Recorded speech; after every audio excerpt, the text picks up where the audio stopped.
Right, we're back with another tier list video, and this time we're going to do finger strength training methods. You can do that bit again, just to giggle. We're back with another tier list, but this time we're going to do finger strength training methods. And we've got about 20 different finger strength training methods we're going to rank today. So we're going to go through each one, explain how it works, and then we're going to rank it based on the effectiveness of the protocol, the buy-in that we get from athletes, and who we think it's most appropriate for and why. Cool. Shall we jump in with probably the most common finger strength training method, which is max hangs? Yeah, gotta start with max hangs. So there's a bit of variety here, but we're looking at a high intensity dead hang. We're looking at 2 arms for this version of it, and most of the time people use just a half crimp position. And the idea is to hang for around 5 to 12 seconds, depending on who you talk to. We usually do about 7 to 10 seconds. I think it's worth mentioning here as well that maybe a misconception of max hangs is that it's always done at maximum intensity, but max kind of just refers to the idea that we're building maximum strength. So it's going to be relatively short duration to build maximum strength, but actually we'll prescribe max hangs at a sub-max level from 80 to 95, but rarely are we going to be suggesting you're hanging at 100% intensity. Yeah, I'd pretty much always start at something where you've got around 5 seconds in reserve. So say if I hung for 10 seconds, I'd feel like I could probably hang for 5 more seconds. And then the next week, I'd kind of drop that down to around 2 seconds in reserve. So I'm trying really hard, but I'm stepping off under control. What you don't want to be doing is opening out on a max hang. So we use this for pretty much all of our athletes at some point in their training. It's really easy to do. It's good training that can be done pretty much any training cycle because it helps build maximum strength, but at the lower levels as well, it doesn't create much fatigue because you're only hanging for around 60 seconds throughout a whole workout. So I'm going to go for S tier, surely. S tier? Yeah, okay. It's something that most people will do at some point if you're doing your hangboarding training. Yeah, I'd agree. Yeah, and to clarify again, we tend to do this with a half crimp, but we also use loads of other grip positions. So it depends what you're training for. Max hangs goes across all grip positions. That's why it's so important. You mentioned something there that you would have like about 5 seconds in reserve. Gives you like a good tolerance to not being. I think in week 1 I would, yeah. So that reminds me of probably one of the most cited research papers on hangboard training, which was by Spanish researcher Eva Lopez. Mm-hmm. And she did max hangs on large edge. I think it was about maybe 18, 20 mil. It wasn't big, but it was large edge versus minimum edge depth, which would have been on really small edges like 8 to 6 mil. In that research paper, she used 3 seconds in reserve to establish what like a max hang was. And she compared this to minimum edge depth and showed that absolute strength improvements were best with max hangs compared to minimum edge depth. And so I think the next one we should review is minimum edge training. Yep, so perfect. For me personally, max hangs always comes first, kind of like we were just saying then, and minimum edge depth is when we get more specific. The reasons for that generally are, do you think it can lead you to have a bit more tweaky fingers? Doesn't necessarily mean you're going to get injured, but also means that your fingers aren't going to be able to go through as much load for as longer period of time. So I usually tend to use small edge depth leading up to a trip or performance, or working with a comp athlete for a very short period of time to make sure they're adapted. But I don't tend to do it for too long. I don't know if you're the same. Yeah, shorter periods before a trip, and really only if like the needs of the athlete is to climb on small edges. Like there's a lot of people which will be going on sport climbing trips or even going climbing places on sandstone where they're going through like steep terrain and they don't really have the requirement to climb on small edges, and so it just probably won't actually end up in that training plan at all. So effectiveness is really good as well for your skin pulp, and you end up with like a fatty pulp underneath your skin, so it really prepares that for like smaller edges. And you only need like a couple of weeks of training that. And it also gets sort of your fingers ready for that really specific grip type. And it does change the way your forearms work as well. There's a really good paper out there showing the different combination of your forearm muscles and which ones are contracting a little bit more and less. So for me, 4 to 6 weeks before a peak, it's really effective. It gets buy-in because it feels really specific. Who's it for?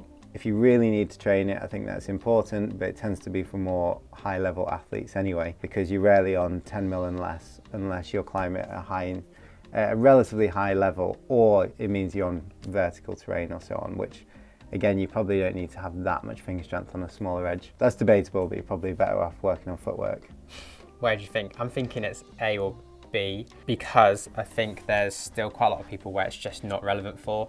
And you mentioned it can be a bit aggressive on the joints, particularly if you're like quite hypermobile. You end up being in this really high angle crimping position. That's something I tend to do on anything smaller than 10 mil, just to be able to maintain purchase. So I don't do this very often in my training. For me, it's like B tier, but there's some people where it's really, really beneficial. So I would go B tier as well. I know Matt Fultz is a massive fan of lifts and small edges, and he's obviously absolutely amazing on that style of climbing. So I'd be interested to hear his opinion for what he does with his athletes that he coaches. But yeah, I think generally speaking, B tier for me. Let's jump into something that has like multiple different grip types, because something we've not suggested yet is that like all of these methods can have multiple different grip types, but there's some methods in here which suggest you have to use multiple different grip types within the method. And so let's go for one of the old school ones.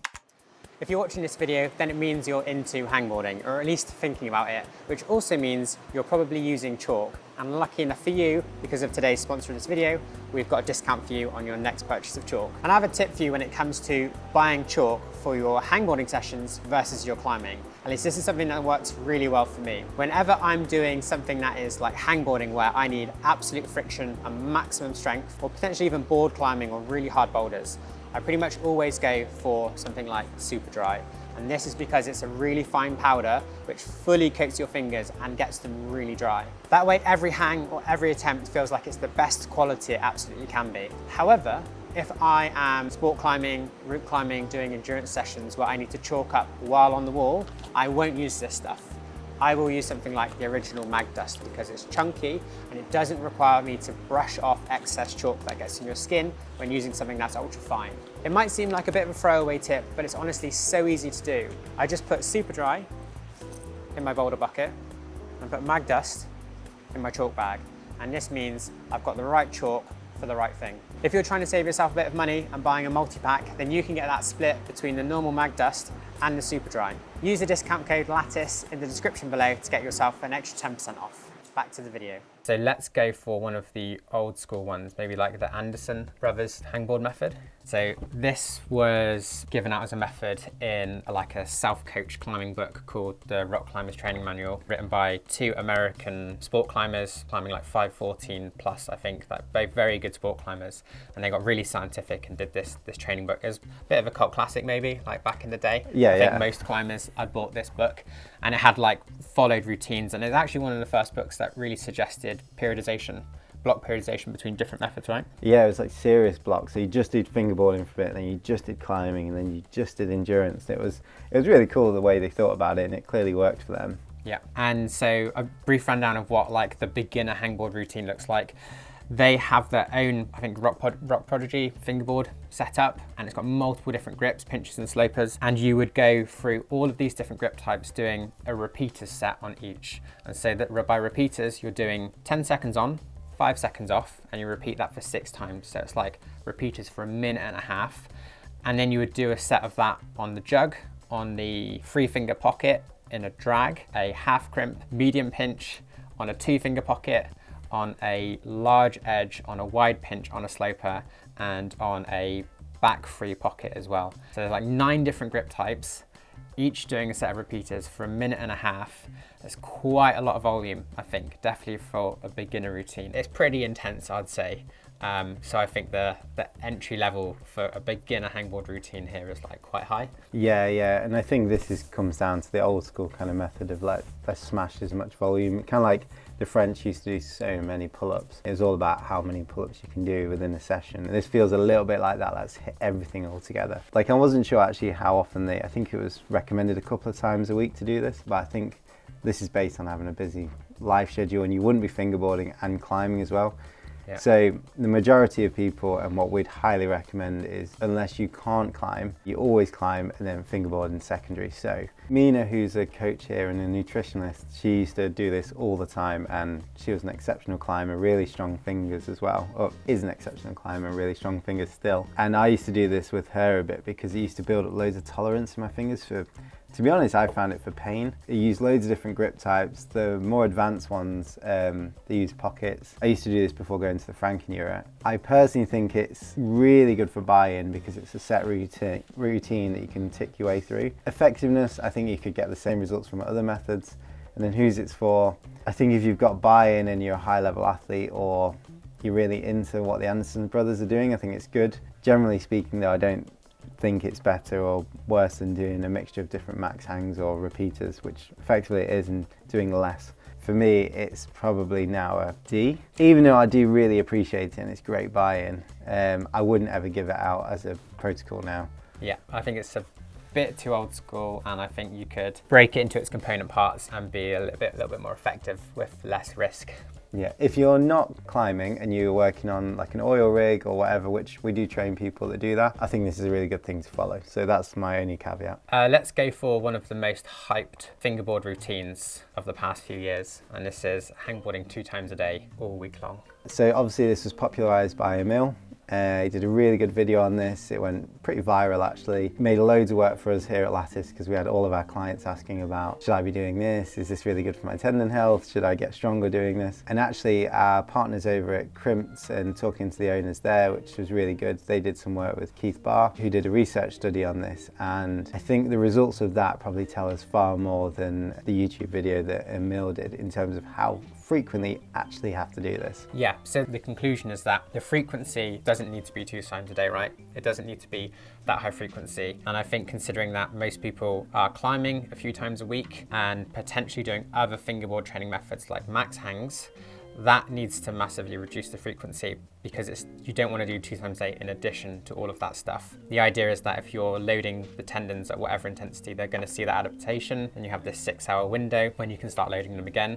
So you've got to consider, what have you done in the prior 6 hours to ever touching a fingerboard? And for most people, there's still a lot of good conditioning happening for the fingers and forearm. So if you're interested, there's a couple of podcasts out. I think he's even been on Tim Ferriss now, Dr. Keith Barr. Yeah, so what we'd recommend then is maybe doing, if you're climbing a couple of times a week, 3-4 times a week, and then you're doing max hangs as well, then you'd maybe on your rest days or at the other parts of the day when you're climbing is doing this 2 times a day protocol, which is just once in the day. So I think if you took it at face value and just did this 2 times per day without the idea of incorporating something like max hangs in there for a higher level of recruitment, then I'd probably give it lower on the tier. But if it's in addition to other stuff, I think it's really beneficial. Yeah, I agree. I would say C or D if you're 2 times a day. If you do frequency hangs, which is what we'll call them, I go A personally. A tier, okay. Actually, if you do combo with max, it could be S, but I think A. The other thing is you can use multiple grip types doing this to build up acclimatization in different grips. So I would use this in full crimp and front 3 full crimp leading into sort of a local peak climbing season, just to get myself used to that, because I don't like that grip position, and it's such a light load that it kind of just gets my fingers used to the position and learning effect as much as anything. So another protocol that I've used to great effect in the past is Webb Parsons protocol. So Chris is now going by the name Taylor, but when you search for Webb Parsons, what you'll find is the protocol that they created around maybe 15 years ago now. Yeah, it's kind of legendary. I'd heard lots of people talking about this. So the protocol is something that got me to the strongest fingers that I've ever had in the past, which was mostly because of the different changes in arm angle that really worked my personal weaknesses. Yeah, so you can find the old Vimeo where they talk you through the whole protocol. Basically, the idea is you're going to do max hangs. You're basically going to hang on an edge that you can only hold for 1 to 2 seconds. But now you're going to do hangs on that edge for either 10 seconds or 5 seconds, and that changes throughout the weeks. But to do so, you're going to hold on to a bit of an assistance. And you do these 10-second hangs, 5-second hangs of assistance, and you're going to do the hangs at a straight arm with a slight lock and a 90-degree lock as well. And you're going to do these hangs with all of those times as well. So as Ollie said, you're kind of training the arm strength and the finger strength at the same time. As you go through, the example of the first 6 weeks is for week 1, you do 10-second hangs. For week 2, 10-second hangs. Weeks 3 and 4, 5-second hangs. And weeks 5, you do no assistance, just as long as you can hold. So maximum intensity. But actually in the other hangs in weeks 1, 2, 3 and 4, the idea of this protocol is that you are letting go of that assistance slowly over the 5 or 10-second hangs, so that you are fully loading your fingers as much as you can and your fingers start to open up. So you're forcing an eccentric with every single hang you do, and it's recommended at least twice a week. So you're doing potentially 5 weeks of maximum loading, fully to eccentrics, with then 1 week rest, and then you repeat the protocol. This for me is like a big red flag and something we wouldn't do today. Yeah, and I would say I got away with this and I was sort of mid-20s, just finished uni, and I wasn't doing a huge amount of extra work and stuff, so my body was ready to recover. I was no way get away with doing that now. So yeah, for me, I think it was really useful at the time, but I wouldn't give this protocol out. Like some adaptations to it, max hangs with different arm positions and so on. As it stands, I would probably put this as a C or D. Yeah, for me, the max intensity puts it in a D. I think this could be B or A tier if we modified it so that we just move the intensity probably to like 90, 95% at most intensity. Yeah. But I will thank you, Taylor, for giving me my strongest point of my fingers ever at this point in time. One thing to say actually is quite important is like you'll see some of the results here and thinking, well, obviously like the Anderson brothers were extremely strong, Emil was extremely strong, Taylor as Chris was extremely strong, and you're kind of like, well, it clearly worked for them, but in any sort of training, in any sort of history, there's always going to be outliers. Will Bosey's use some of these, Aiden's use some of these, so we're looking at, like I said, the applicability to the most amount of people. And you'll be able to get strong using any of these methods if you really buy in, but it's like which one's going to be the right for most of you out there. I think something like the Chris Webb Parsons protocol, you have to be worried that you might be looking at like a survivorship bias there when it's an elite athlete which has climbed at such a high level. There's obviously a genetic component to their performance as well. And so maybe they made it through this really difficult training protocol because they were set up for that with maybe the right genetics, and trying to just use that as the groundwork for what you're going to do is risky, I think. And like we work with elite athletes now, and we're using what we're talking about with those elite athletes to great success that are just as strong or performing at a higher level than the people we're talking about. So we are doing this with the athletes as well. Safer methods. Safer methods, sorry. Also like max hangs and yeah, okay. Talking about people that were very strong. Wolfgang. Should we do campusing? Campusing on a board, campus board, I think it's really good for buy-in for a short period of time because you tend to hit a ceiling pretty quickly. I think it's really fun. I rarely give it out. I only give it out when people are really psyched on it. I think you get the same amount from a board, which is far better for your climbing. I think it's useful for people like Will, for example, who I know uses a campus board quite a bit throughout the year, but it's because he doesn't get as much off a fingerboard protocol anymore because he's reached a bit of a ceiling with it, and the campus board tops up the power. So yeah, I don't tend to use it very often anymore.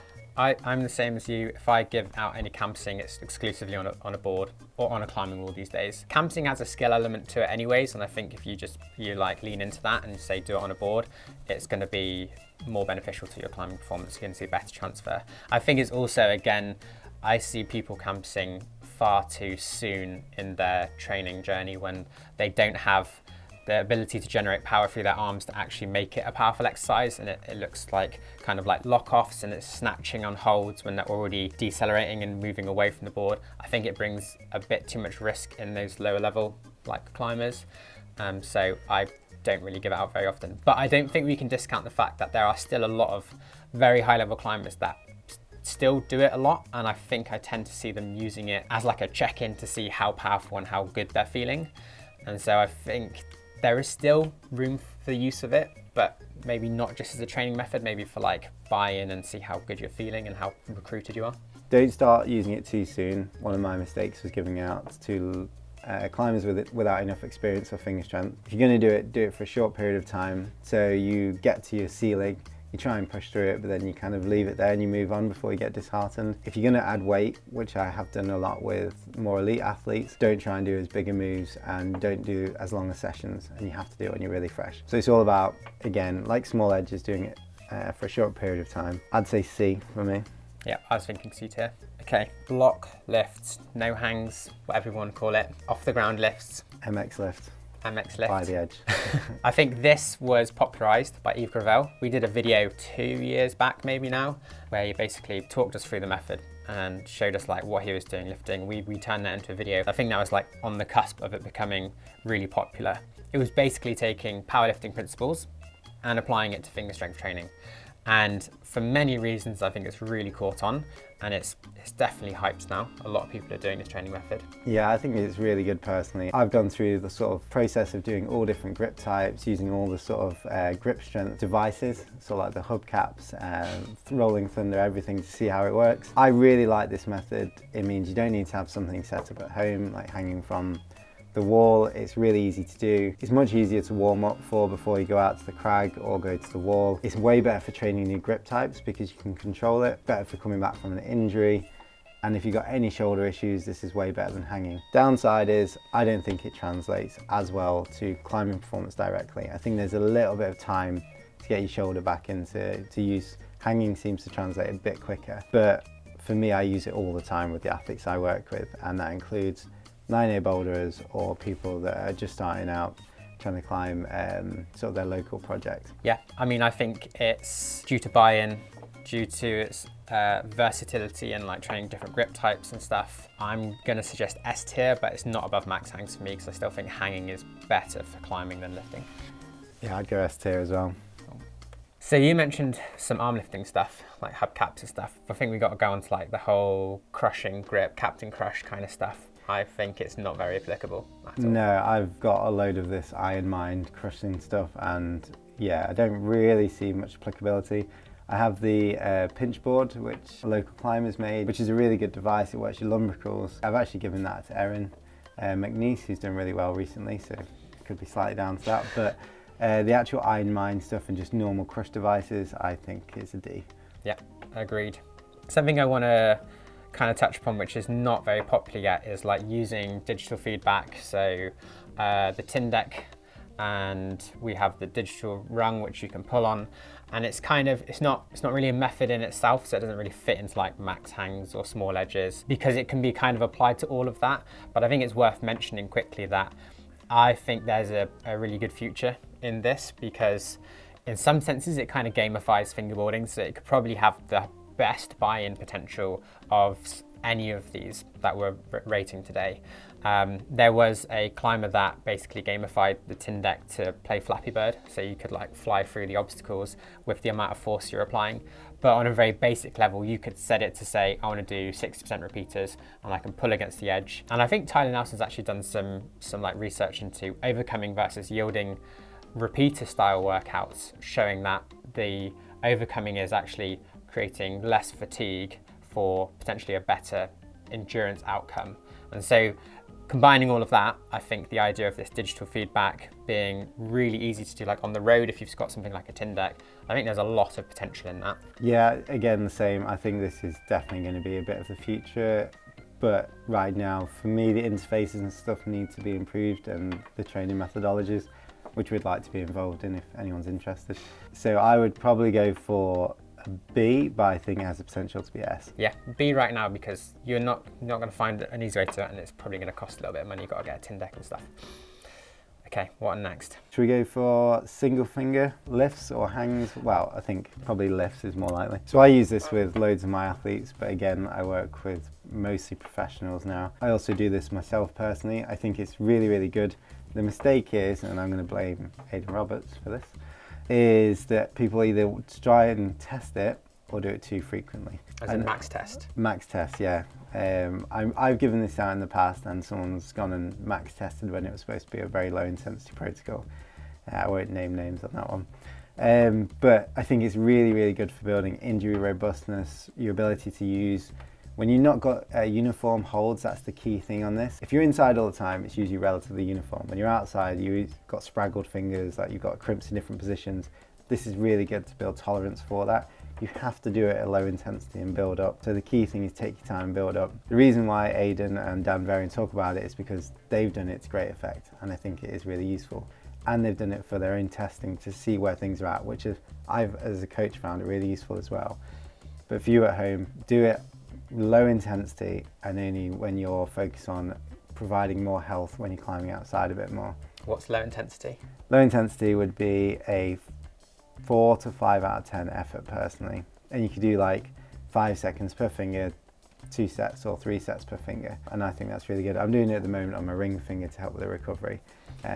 I know Huffy uses this a lot when it comes to recovery as well and rehab. So I would probably say C, because most people don't need to do this and it can be easy to get wrong.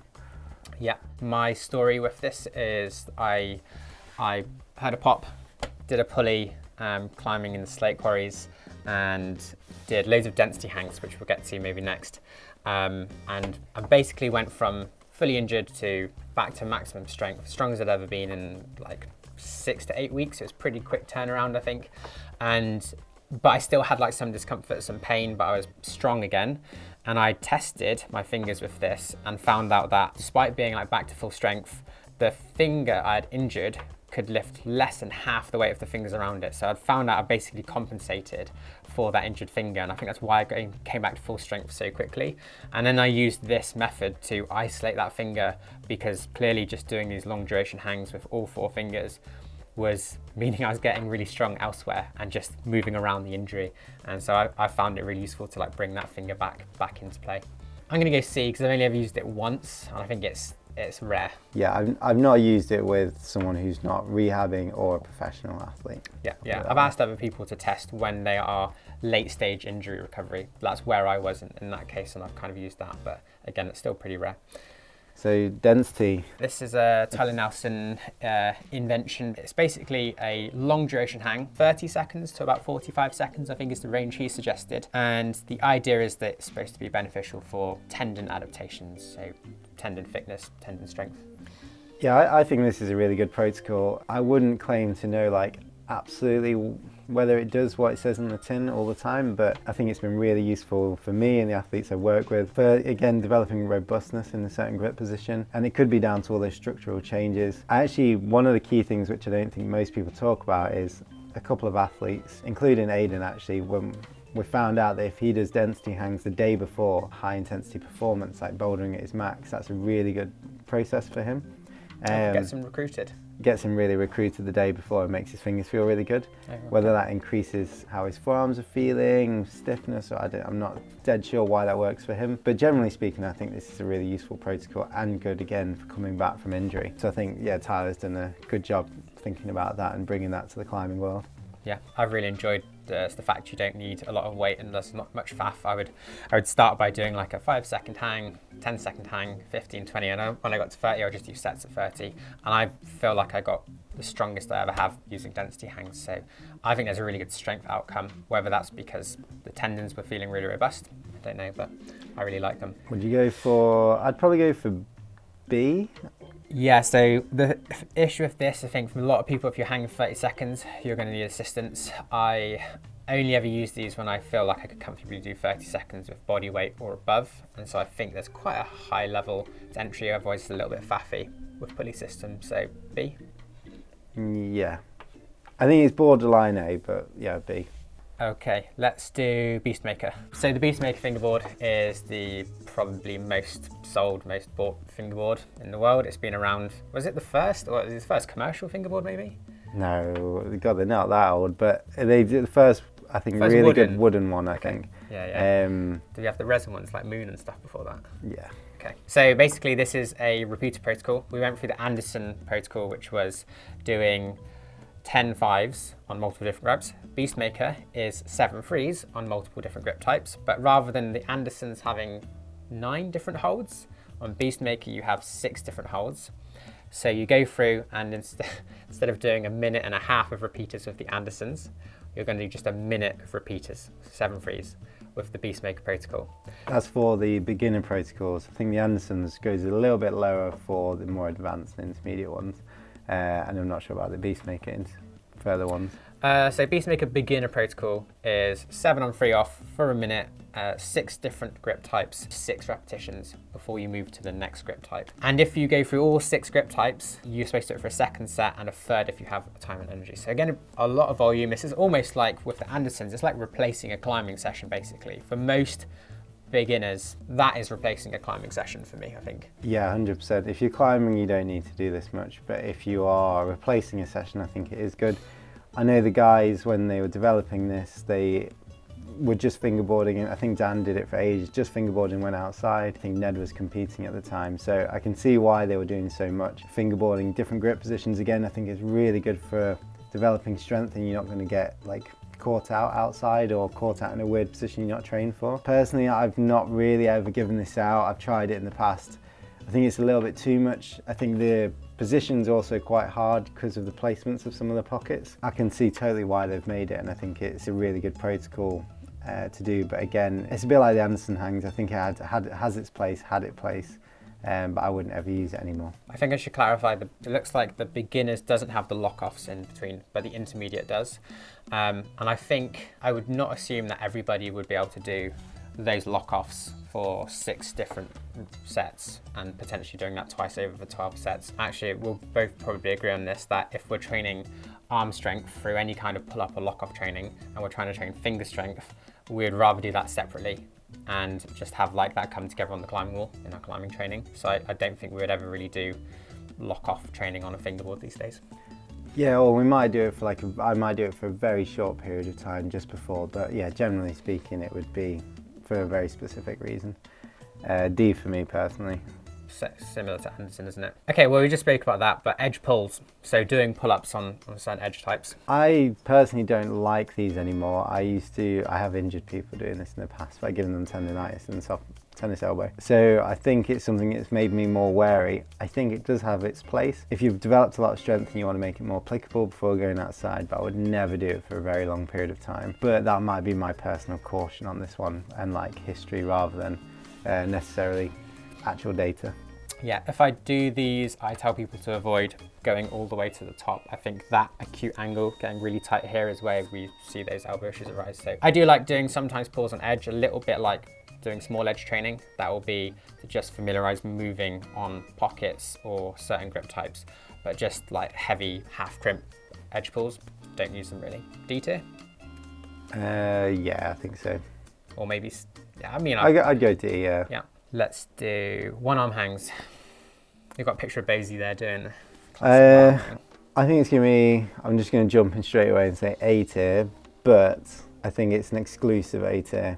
Pretty much what we say, if you can't do 150% body weight on 2 arms, don't bother going onto 1 arm. Very generalized data there, but we do sort of see that across the board. If you can do 1 arms, it's really good for developing shoulder strength, and more importantly, it means you're not hanging with loads of weight on 2 arms around your waist, which is quite annoying. So for the right level of athlete, I think it's really good.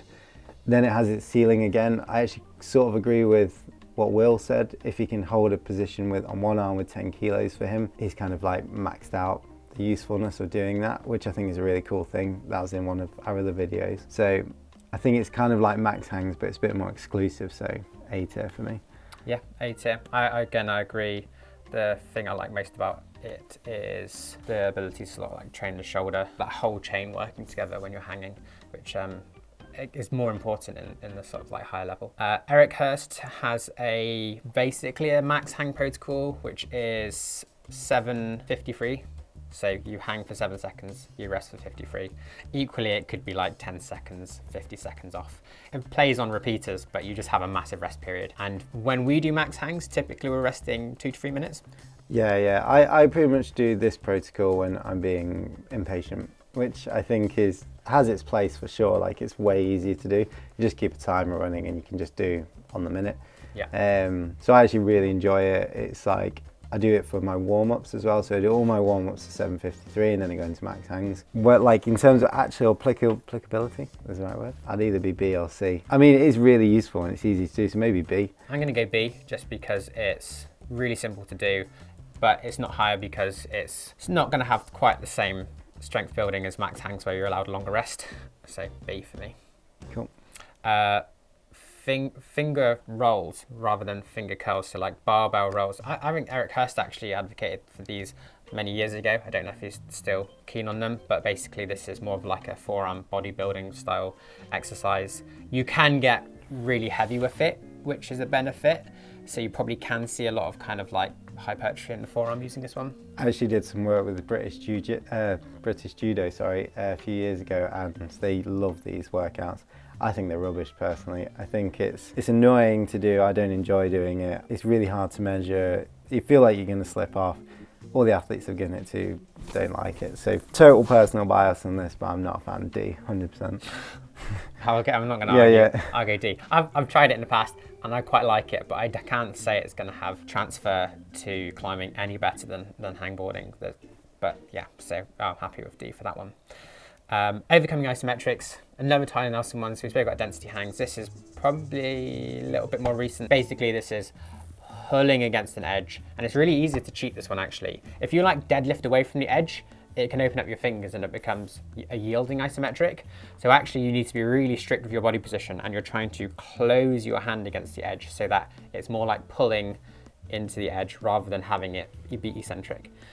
Or eccentric like I think is the term Tyler uses. I think this one's a really hard thing to do actually and to get right. I use it to work higher angle grip positions where I go on a fingerboard. It's kind of this where you really force this high position in over 5 seconds. I'm probably only staying in the same position, but it feels like I'm going in a higher angle. I think that is really good for getting me used to certain grip positions, but I think it is really hard to do and it's super fatiguing for me personally. On my actual fingers, it feels like I'm working on loads. I know like Johnny on the team, he's found it really, really useful as well. So I'd probably go for B because I think there is a really strong case for saying it's good, but I think it's super hard to do well. Yeah, Tyler would say, I think for the level of recruitment, they are less fatiguing because there's less load going through the connective tissues of the hand. And so I think we collectively have agreed that we quite like using these in those peak performance periods if you've taken several weeks off of training to just go climbing outside. But you want to maintain your finger strength while not generating any more fatigue than you're just accumulating in your outdoor climbing. This is a nice way to bridge that gap between your base seasons, basically. That's really interesting. I find such a different response, and people I've sort of worked with I don't think you get the same muscle fatigue, but in terms of, I guess it depends on the grip position. Like from maybe moderate to flat, it's okay, but flat to high angle. I mean, I'd go B as well, just because it's really hard to actually do a true overcoming isometric. I think a lot of people will put their foot in a sling and just push it away from them. Yeah. And then it's basically just a yielding isometric. Okay, this one is, you can't really see it, but there's 3 people. I tried to find an image which illustrated pyramid sets, which basically, I think you came up with pyramid sets, or at least is a session that I think you'd spoke about, where basically you just start relatively low intensity and you build up like you would for warm-up sets, but you end up reaching near maximal hang, and then you just work back down the other side. So my reasoning behind this, something I made up ages ago, is you generally have a warm-up, so you build up, you do a maximum intensity, which is kind of you do all your recruitment, then you work, not maximally, but you're working 90%, so you're really pushing that max strength. And then you're well, I don't want to do too many sets like that, but I actually want to increase my total time and attention for the workout. So you reduce the intensity, increase the time again.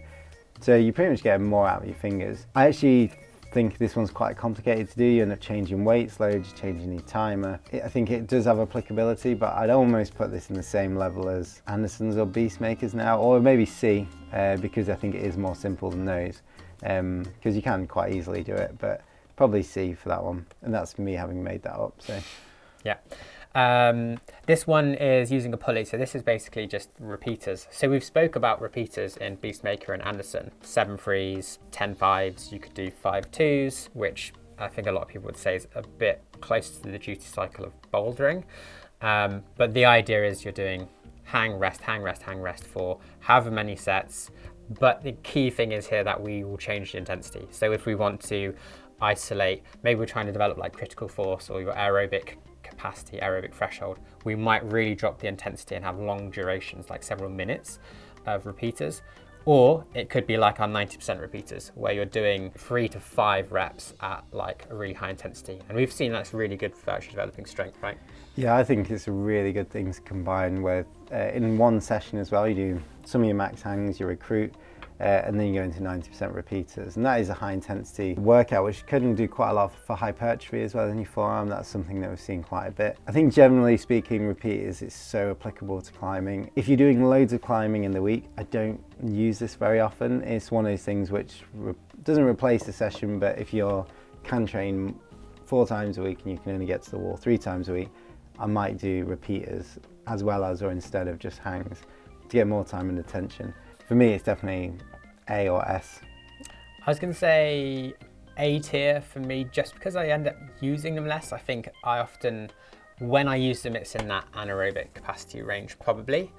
And if it was lower aerobic capacity, if I can, I'm always going to do that on the wall. And so just when it comes to programming, I end up using them way less than off the ground lifts or max hangs. That is very true.